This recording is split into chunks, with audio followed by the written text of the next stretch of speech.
Today is February 16th, 2024. I'm David Berlin. This is the Blockchain Journal podcast.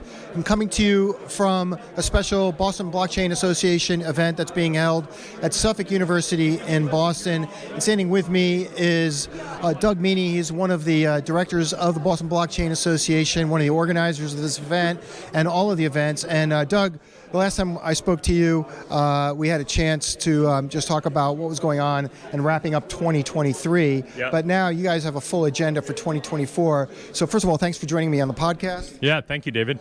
Thanks for coming back. Yep. And I just wanted to check in with you to find out what exactly is going to going on with the Boston Blockchain Association for 2024. So for those people who are either in the New England area or are coming to it, yep, maybe there's an opportunity for them to come and attend one of your great events. Yeah, thank you, David. We've got a full docket planned this year. Super excited. We'll continue with the Institutional Adoption Series. March 11th is our first for 2024. We have Commissioner Hester Peirce coming, Fidelity, Bitwise, NASDAQ, talking about their recent approval with exchange-traded products, and then we'll do a second panel on responsible oversight and institutional oversight of digital asset transactions, just showing what's really going on in the industry. Well, Hester Peirce, that's a pretty good catch there from the CFTC, if I'm not mistaken. Yeah. Right? Yeah. Super excited. She's fantastic. She's well-balanced. She wants to engage in industry, and we can't wait to have her. And so what are you hoping for when she comes and speaks here? Like, what is the objective? Because there's a lot of concern over jurisdiction between the SEC and the CFTC. What kind of questions are you hoping she's going to answer in a way that assures people and the public that we're actually going to move forward with blockchain and crypto? Because right now things are kind of stuck when we think about the conversation in Washington, D.C.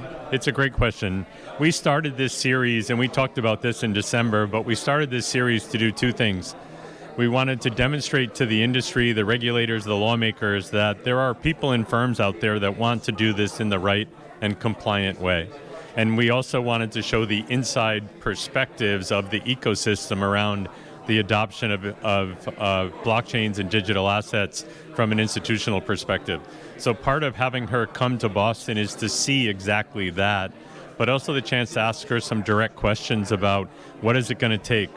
Why are the court systems right now dictating what gets approved and what doesn't get approved? And is there a way for industry, the responsible end of industry, to collaborate with the lawmakers and the regulators to come up with a different framework and a different path?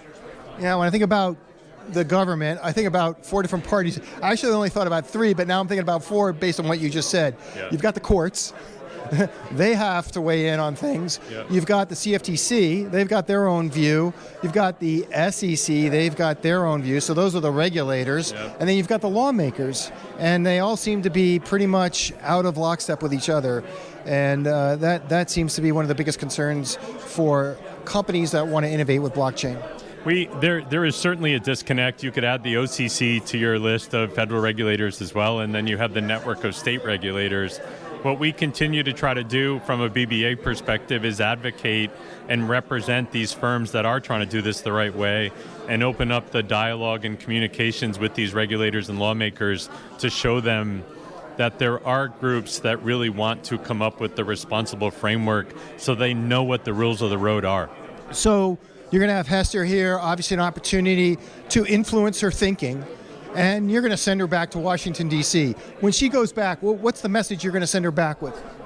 Just what we're talking about, that there are firms that want to collaborate, they want to be able to come up with clear guidelines, and they're very happy to commit resources, time, and money to help create those frameworks. Oh, so that's important. That's a piece of it, that there are companies that are willing to contribute some resources to break the logjam. I mean, right now, I don't know why things are so jammed up, but that's a big commitment. If companies are like, hey, look, we want to innovate and we're willing to put our money where our mouth is. We're going to, if you need resources, we're here for you. Well, that's the hope. So we'll see. This is going to be an iterative process for sure, but as we started this conversation, she's very balanced. She understands the industry, lightning smart about what industry is doing, and we're hoping just to be a voice in that.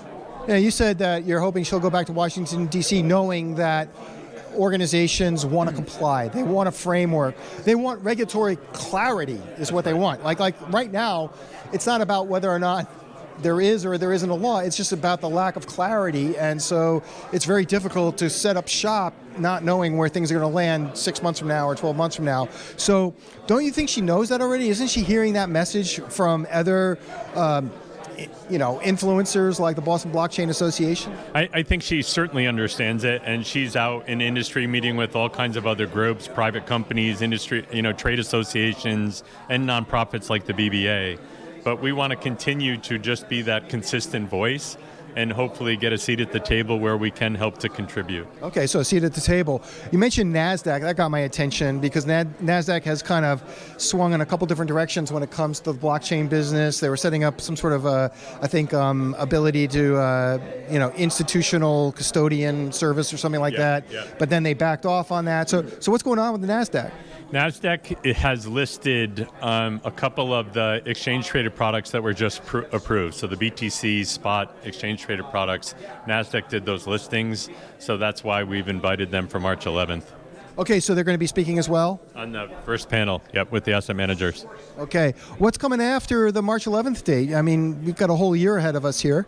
We have a couple of other surprises coming related to the institutional adoption, and then we have some new series. Today was the kickoff to the intersection of universities, university blockchain clubs, and companies. So we had a great session today. There will be 3 more this year.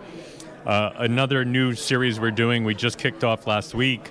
We call them product and market workshops. So AJ DeBole, who is a board member of the BBA, kicked off the first session on spot exchange traded products. And that was a full hour of this is what they are, this is why they're differentiated, this is why it's a big deal for the industry.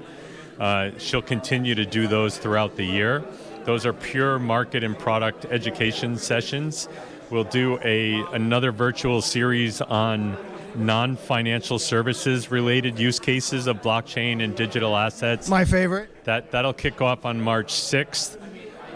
So we're really excited about that. That's all about digital identity, and we'll probably do 8 of those this year.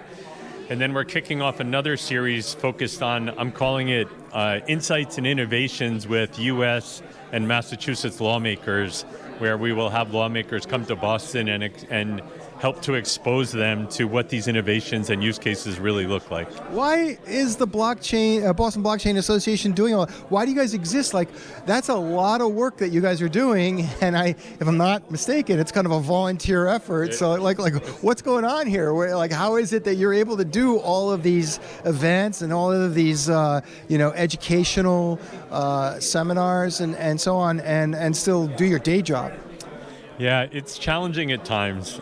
This is the BBA is a nonprofit. This is a volunteer army, very committed and passionate about doing this the right way, and people are engaged. We have great sponsors which allow us to put these events together. Are those local businesses here in Boston? It's a mix. We talk about leveraging the ecosystem of Boston and what makes that ecosystem unique. But then we add to it companies from New England and organizations in the United States and even globally. We've had European regulators participate in our events. So we're just trying to, the BBA is all about education, advocacy, and building out that community and network. Oh, but why are you doing it? Like, what's the end game here? Why are you building it? What motivated some group of people to form the BBA? What was the problem that needed to be addressed, and what's the outcome that you seek? We just celebrated our 5-year anniversary of the BBA, and the BBA initially started by some technologists and people that believed in the promise of blockchain and related technologies, digital assets. And over time, we've just continued to build on that. The last couple of years and going into 2024 for sure is to show real-life use cases, to show what these ecosystems are. But what's in it for you? What's in it for the BBA?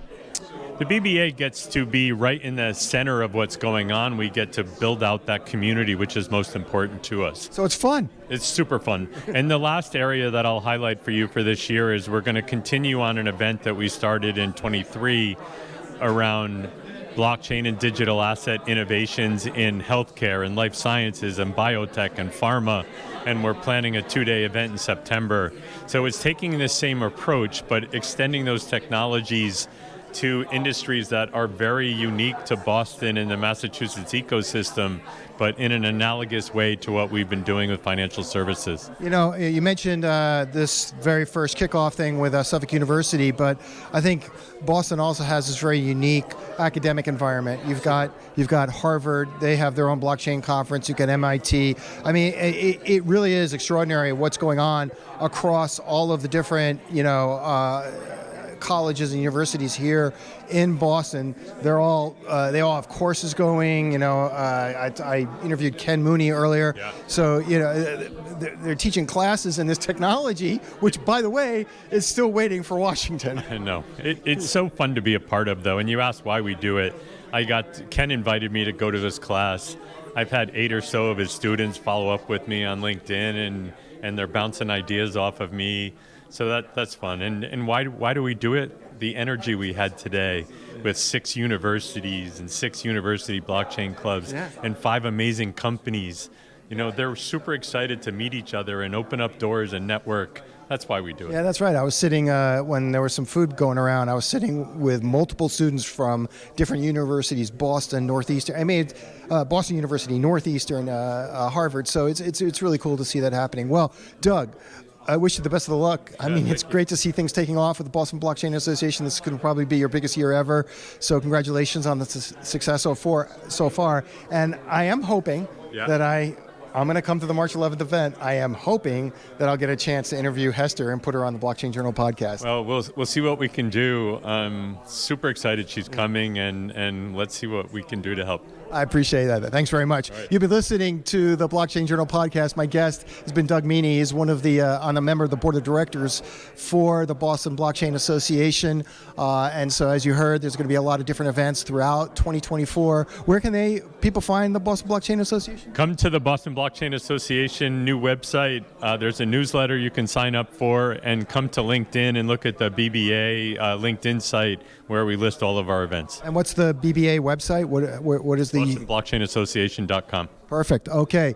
Thanks very much for joining us. If you want to see more videos like this one, just go to the Blockchain Journal channel on YouTube. Or if you want to listen to the audio, just subscribe to our podcast on either Spotify, Apple Podcasts, YouTube Music. We're on all the different podcast services. And if for some reason you need the full text transcript of this interview, you'll be able to find it on blockchainjournal.com. For Blockchain Journal, I'm David Berlin. Thanks for joining us.